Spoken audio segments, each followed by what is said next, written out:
What is going on, everybody? Today I'm going to be talking about Blade 1, and also this is going to be a 3-part series, so depending on when you're watching this, you might be able to watch part 2 and part 3 as well. But with that being said, let's get into it. Now, before we get into the good stuff, I want to talk about some of the things that I didn't like, such as the deep blue tint right off the start of the movie. It's very noticeable in lower lighting situations, but it really drains out the color of most of the scenes, and makes it feel cold. Which obviously could be the point, because this movie is based around vampires, and vampires are supposed to be dead already. So maybe they're trying to make it look like how it feels to be a cold dead vampire. The only other real problem I had while watching this movie was Frost's plan. Now, I might just be dumb, but it was really hard to understand his plan. Like, at first I thought it was to bring back an ancient godlike vampire to take over the world, but then he tells Blade he wants to make everyone a daywalker. Then when he does the ritual using Blade, there's no ancient god, but just Frost imbued with immense power. And that's why it was so confusing for me. It felt like the plot was just going back and forth. Now, something I really enjoyed was the fighting. Now, not every fight scene was perfect, but most of them were very impactful and held real weight to them. Also, it's kind of refreshing to watch a movie with really good choreography in it. And like I said earlier, I didn't have high hopes that any of the fighting would hold up, but it did over 20 years later. And I think that the reason it feels so impactful is because they don't try to use a bunch of jump cuts to express a punch or a kick. Instead, they just show you the real impact. Take this for example.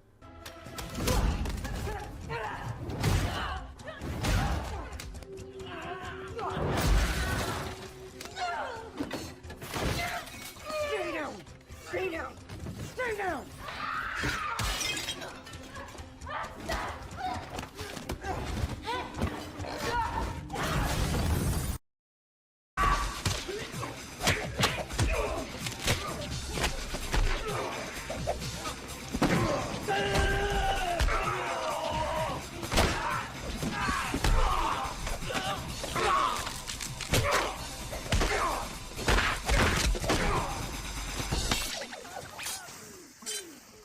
I mean, come on, I don't even have to tell you which one looks more impactful and real. And the final boss fight has probably the best choreography in the movie. Yes, the CGI is very questionable, but come on, man. It's 1998, liquid simulation and CGI was not really at its peak. But for real, I really like the pacing of the fighting. Just how he runs through all of them, and it makes it feel kind of seamless. Personally, I enjoyed Frost as a villain as well. I understand why he is the way he is, and I understand why he does what he does. He's on such a power trip and wants nothing more than to be a pure-blooded vampire, and actually he is ashamed and disgusted at the fact that he was, at one time, a human. And even though he is a vampire, his biggest weakness isn't garlic, silver, or even a stake to the heart. It's his fragile ego. The thought that he is better than every human and should be stronger than every vampire, that right there is his real weakness. And when that weakness is exposed, he lashes out like a child. I also really enjoyed the humor in this movie. I thought that since the movie was made in 1998, the humor would be kind of old and dry, just making it a little cringy as well. But no, it wasn't. Check it out! I've got his pig sticker!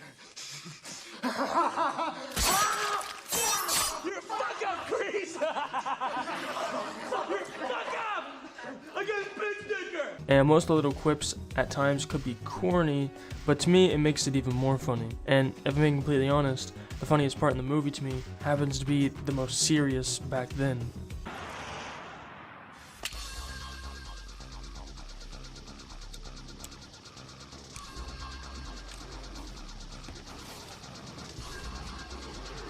Something that was kind of questionable to me was Whistler's death. Like, someone as equipped as him does not have traps set up in his own hideout. He has literally spent most of his days hunting vampires and finding their weakness. But you're telling me that man doesn't have a garlic or silver trap? Especially when he knows that Frost is looking for Blade, and I'm pretty sure he had trained for this moment most of his life. But the minute that moment comes, he flops so hard. But all that isn't bad enough to draw me away from the movie, but I really would have loved to see him be way more prepared for the fight, and put up even more of a fight, taking out more than just one vampire. Oh yeah, and Blade's mom's alive, but now she's kinda weird.